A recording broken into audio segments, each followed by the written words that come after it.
Assalamualaikum warahmatullahi wabarakatuh. Perkenalkan, kami dari kelompok 11 akan mempresentasikan hasil kerja kelompok kami mengenai teori dan filsafat serta manusia menurut Sokrates.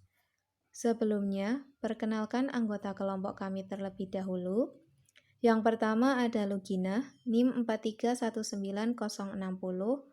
Yang kedua ada Trifani Sulistiawati, NIM 4319069. Yang ketiga ada Rosi Agioning Brilianti, NIM 4319075.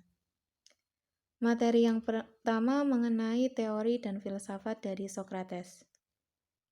Filsafat merupakan studi tentang fenomena seluruh kehidupan dan mempelajari pemikiran manusia.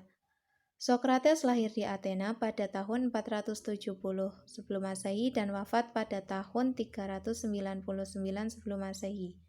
Bapaknya adalah pembuat patung dan ibunya seorang bidan. Ajaran filosofi Sokrates tidak pernah dituliskan, melainkan ia melakukannya dengan perbuatan melalui hidup berfilosofi.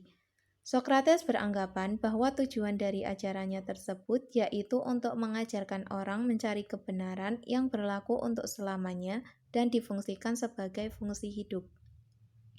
Filsafat Sokrates mengarahkan kajian-kajian filsafat yang semula sangat abstrak dan jauh dari praktik kehidupan sehari-hari menjadi lebih praktis dan konkret. Oleh Sokrates, filsafat diarahkan pada penyelidikan tentang manusia, etika, dan pengalaman hidup sehari-hari baik dalam konteks individu, sosial, maupun politik. Sokrates membuktikan adanya kebenaran objektif itu dengan menggunakan metode yang bersifat praktis dan dijalani melalui percakapan-percakapan, sehingga metode yang digunakan biasanya disebut dengan metode dialog, karena dialog mempunyai peranan penting dalam menggali kebenaran yang objektif. Kebenaran selalu mengarah pada pengetahuan. Dalam mencari kebenaran, ia selalu bertanya pada banyak orang karena rasa ingin tahunya yang dilakukan dengan cara memaksa orang dan bertanya di tempat supaya memperhatikan apa yang ia tahu dan hingga sampai mana rasa tahunya tersebut. Menurutnya, kecerdasan sesungguhnya adalah mengetahui bahwa kita tidak tahu apa-apa. Materi selanjutnya mengenai manusia menurut Sokrates. Sokrates dapat dinilai sebagai filsuf Yunani pertama yang begitu serius dan insentif menjadikan manusia sebagai salah satu tema sentral dalam pemikiran. Oleh karena itu, ia sering dianggap sebagai tokoh yang telah berhasil menurunkan filsafat dari langit ke bumi. Sokrates mendefinisikan manusia sebagai arete, yang memiliki arti bahwa manusia yang baik. Setiap manusia harus mengenali dirinya sendiri, karena ia beranggapan untuk membedakan benar dan salah terletak pada akal manusia sendiri, bukan pengaruh orang lain.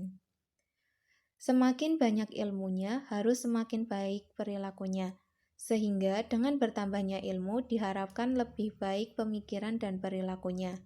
Sokrates juga beranggapan setiap manusia berhak bahagia dengan melakukan tindakan yang tidak menentang penilaian mereka yang lebih baik.